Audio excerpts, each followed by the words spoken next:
आपको बता दें, बार बार परीक्षा में बैठने से मुक्ति मिल गई है। परीक्षा इंतजामों पर खर्च से भी निजात मिलेगी। और आपको बता दें कि रीट परीक्षा अगर कोई देता है अब, तो उसकी वैधता जो है वो आजीवन कर दी गई है। कैबिनेट का ये बड़ा फैसला, जिसमें रीट की वैधता को अब आजीवन कर दिया गया है। इस वक्त बेरोजगार संघ के अध्यक्ष उपेन यादव जी हमारे साथ जुड़ गए। उपेन जी, बहुत स्वागत है आपका न्यूज 18 राजस्थान पर। धन्यवाद सर, धन्यवाद। उपेन जी, इस फैसले को जो सरकार ने लिया है, किस तरीके से देखते हैं कि रीट की वैधता जो है वो आजीवन कर दी गई है? देखो, रीट एक पात्रता परीक्षा है जिसकी आजीवन इन्होंने घोषणा की है, लेकिन जब 24 दिसंबर 2019 को जब रीट की घोषणा हुई थी, उस समय भी हमने मांग उठाई थी कि रीट पात्रता एग्जाम करवाई जाए, उसके बाद शिक्षक भर्ती करवाई जाए। लेकिन उस समय हमारी मांग को नहीं माना। यदि उस समय उस मांग को मान लेते तो पेपर लीक का प्रकरण सामने नहीं आता, इतना फर्जीवाड़ा पेपर लीक नहीं होता। अब वो पुराने डरे पे, क्योंकि पहले भी जब कांग्रेस सरकार थी उस समय आरटेट होती थी और अब रीट है। उस समय आरटेट पात्रता परीक्षा थी, रीट पात्रता परीक्षा थी, उसके बाद एक और शिक्षक भर्ती होती थी। आज इन्होंने कैबिनेट की मीटिंग में मंजूरी ली है कि रीट आजीवन होगा और इसके अलावा एक और शिक्षक भर्ती करवाई जाएगी। जो रीट होगी वो पात्रता होगी और जो एक और शिक्षक भर्ती करवाई जाएगी उनके प्राप्तांकों के आधार पर अभ्यर्थी का चयन होगा। आजीवन करने का निर्णय अच्छा है, लेकिन ये पहले लागू कर पाते तो आज जो बेरोजगार 3 साल से तैयारी कर रहे थे, रीट के एग्जाम दी, नहीं, कम से कम आगे के लिए उपेन जी, अब आगे के लिए तो ये बहुत बड़ी राहत है रीट के उन अभ्यर्थियों के लिए जिनके लिए 3 साल की वैधता या 6 साल की वैधता, इस तरीके से जो वैधता होती थी, कम से कम उससे तो निजात मिला। नहीं, बिल्कुल ये अच्छा निर्णय है, लेकिन जो सेकंड एग्जाम होगा उसका सिलेबस और उसकी एग्जाम कब होगी ये अभी निर्धारित नहीं हो पाया। अब अभ्यर्थी इंतजार कर रहा है कि मैं तैयारी किसकी करूं, मैं फर्स्ट ग्रेड की करूं या सेकंड ग्रेड की करूं, या रीट का जो सेकंड पेपर होगा उसका सिलेबस क्या होगा। ये आज निश्चित हो गया कि इसके आजीवन इसके जो वैधता रहेगी, लेकिन दूसरा एग्जाम भी हो, लेकिन उसके नहीं। देखिए, मैं इस वजह क्यों इसके बारे में उपेन जी, दरअसल मैं इस वजह से समझना चाह रहा हूं क्योंकि कई लोग ऐसे होते थे कि रीट की परीक्षा दे दी, 2 साल 3 साल 4 साल उसकी 6 साल की मैक्सिमम वैधता होती है। अलग अलग प्रदेशों के बारे में जब मैंने पढ़ा, 6 साल मैक्सिमम वैधता होती है और उनको ऑफर लेटर मिल ही नहीं पाता है, ज्वाइनिंग मिल नहीं पाती है इन 6 सालों में। तो उस लिहाज से तो ये बहुत बड़ा फैसला है।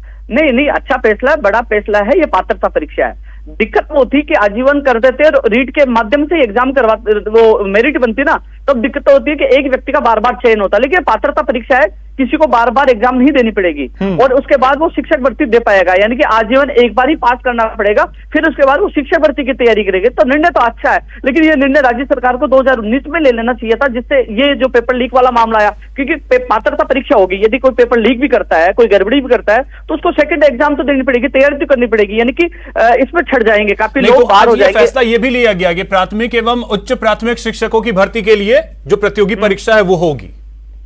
बिल्कुल बिल्कुल, ये मांग हम पहले से ही कर रहे थे, लेकिन पेपर लीक होने के बाद सरकार ने देरी से कदम उठाया। लेकिन ये आजीवन जो वैधता करने वाला निर्णय अच्छा है और आपको मैं धन्यवाद देना चाहूंगा। लगातार न्यूज 18 भी युवा बेरोजगारों की आवाज उठा रहे हैं और आवाज बुलंद सरकार के सामने कर रहे हैं। चलिए, तो हमारी यही कोशिश होती है। बहुत शुक्रिया उपेन जी हमारे साथ जुड़ने के लिए और बातचीत करने के लिए, बहुत शुक्रिया आपका। तो ये थे उपेन यादव, बेरोजगार संघ के अध्यक्ष हैं। देर आए दुरुस्त आए वाली बात ये बता रहे हैं। दिनेश शर्मा हमारे सहयोगी इस वक्त हमारे साथ जुड़ गए हैं और अधिक जानकारी के साथ। दिनेश, देखिए, क्या ये माना जाए कि वाकई में देर आए लेकिन दुरुस्त आए? क्योंकि बहुत सारे ऐसे अभ्यर्थी हैं जिनको जो तय सीमा होती थी रीट की, क्योंकि एलिजिबिलिटी टेस्ट है, जो तय सीमा होती थी उस वक्त में अगर उन्हें नौकरी नहीं मिल पाई तो फिर से वो रीट की एग्जाम के लिए जाते थे। कम से कम अब उससे राहत तो मिल गई है।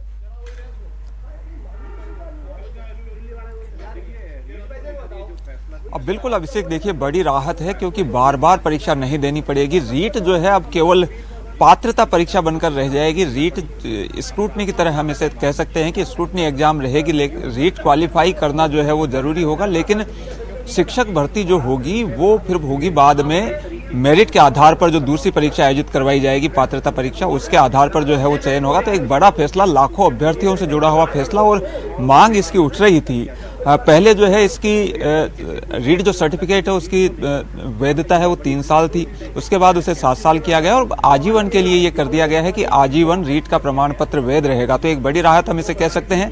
बार बार देखिए 60% अंक जो है लाने होते हैं रीट क्वालिफाई करने के लिए, और उसके बाद उसे जो है और इम्प्रूव किया जा सकता है, परीक्षा में बैठकर उसे और इम्प्रूव किया जा सकता है। लेकिन अगर कोई ये चाहता है कि उसके सफिशिएंट मार्क्स है तो उसे बार बार रीट परीक्षा में बैठने की आवश्यकता नहीं होगी, केवल इम्प्रूवमेंट के लिए जो है उसे अब रीट की परीक्षा देनी होगी। लेकिन अगर कोई ये समझता है कि उसके सफिशिएंट मार्क्स है तो अब फिर उसे हमेशा के लिए रीट की परीक्षा से आज़ादी मिल जाएगी, और जब भी वो शिक्षक भर्ती प्रक्रिया में शामिल होना चाहता है तब वो शिक्षक भर्ती प्रक्रिया में शामिल हो सकेगा। तो अब कोई समय सीमा की जो बाध्यता थी वो एक तरीके से खत्म कर दी गई है। और देखिए, समय सीमा की जो बाध्यता है ये एक तरीके से इस मायने में भी गौण हो चुकी थी, क्योंकि कई बार शिक्षक भर्ती प्रक्रिया जो है वो उसकी प्रक्रिया काफ़ी लंबी होती है, काफ़ी वक्त जो है वो उसी में निकल जाता है। तो एक समय सीमा जो निर्धारित की गई थी उसका पूरा फायदा जो है एक तरीके से अभ्यर्थियों को नहीं मिल पा रहा था। लेकिन अब एक बड़ा फैसला कर दिया गया है कि आजीवन उसकी पात्रता रहेगी सर्टिफिकेट की, तो लाखों अभ्यर्थी उससे लाभान्वित होंगे। दूसरा एक बड़ा फैसला जो किया गया है कैबिनेट की बैठक में वो ये कि प्राथमिक और उच्च प्राथमिक जो शिक्षक है उनकी भर्ती जो है अब मेरिट के आधार पर होगी। जो रीट केवल एक पात्रता परीक्षा होगी, स्क्रूटनी एग्जाम, उसके बाद जो दूसरी बिल्कुल देखिए रीट के बाद जो प्रतियोगी परीक्षा होगी उसमें जो मेरिट होगी उसके आधार पर परीक्षा होगी। जब रीट लीक्स का मामला सामने आया था हमने देखा था कि बड़ा बवाल उस पर मचा था, और उसके बाद मुख्यमंत्री ने ये बात कही थी प्रेस कॉन्फ्रेंस में कि अब इस तरह के प्रावधान होंगे कि एक दूसरी परीक्षा का प्रावधान जो है वो कर दिया जाएगा। यानी जिस तरीके से आरएएस में 2 परीक्षाएं होती है, पहले प्री और बाद में मेन, अब हम उसी तौर पर इसे भी देख सकते हैं। रीट को भी पहले रीट होगी और उसके बाद जो है वो परीक्षा होगी शिक्षक भर्ती के लिए। तो 2 अलग अलग परीक्षाएं अब होंगी, और दूसरी परीक्षा में पहली जो परीक्षा होगी रीट वाली वो केवल पात्रता हासिल करने के लिए, और दूसरी जो परीक्षा होगी वो चयन के लिए परीक्षा होगी जिसमें मेरिट के आधार पर जो है वो चयन किया जाएगा। बिल्कुल, अब तक जो होता था वो ये कि ये कदम है, हर कोई इस फैसले का स्वागत ही कर रहा है। लेकिन एक और चीज देखिए, कुछ देर पहले जब आपसे बात हो भी रही थी तो इस चीज को लेकर के थोड़ा सा इंतजार करना होगा कि जो अभी रीट लेवल 1 की भर्ती प्रक्रिया जो शुरू हुई है, क्या उन अभ्यर्थियों को भी इसमें शामिल किया जाएगा?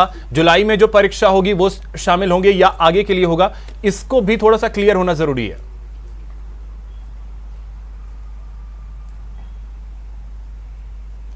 बिल्कुल देखिए, ये अभी स्पष्ट होना बाकी है, क्योंकि जुलाई में जो है वो रीट होने वाली है। तो ये तो माना जाना चाहिए कि जुलाई में जो रीट परीक्षा होगी उस पर कम से कम ये जो क्योंकि कैबिनेट की मंजूरी मिल चुकी है तो ये प्रावधान जो है वो लागू हो जाएंगे। लेकिन इससे पहले जो परीक्षाएं हुई उस पर ये प्रावधान लागू होंगे या नहीं होंगे ये अभी जो है वो स्पष्ट होना बाकी है। इसके साथ ही और भी कई महत्वपूर्ण प्रस्तावों को अभिषेक मंजूरी दी गई है। कैबिनेट की आज की बैठक की अगर बात करें तो कई विभागों के प्रस्ताव थे जिनका अनुमोदन कैबिनेट की बैठक में किया गया है।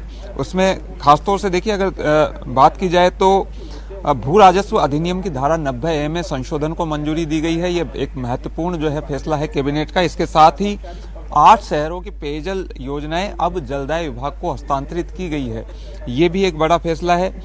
शहरों के सुनियोजित विकास हो, इसके लिए एक बड़ा फैसला लिया गया है। चलिए, बिल्कुल, तो बेहद अहम फैसले हैं आज कैबिनेट की बैठक के दौरान लिए गए, और इनमें सबसे अहम अगर कुछ कहा जाए तो वो ये रहा है कि रीट की वैधता जो है वो लाइफ टाइम कर दी गई है। बहुत शुक्रिया दिनेश आपका तमाम जानकारी के लिए। फिलहाल इतना ही, नमस्कार।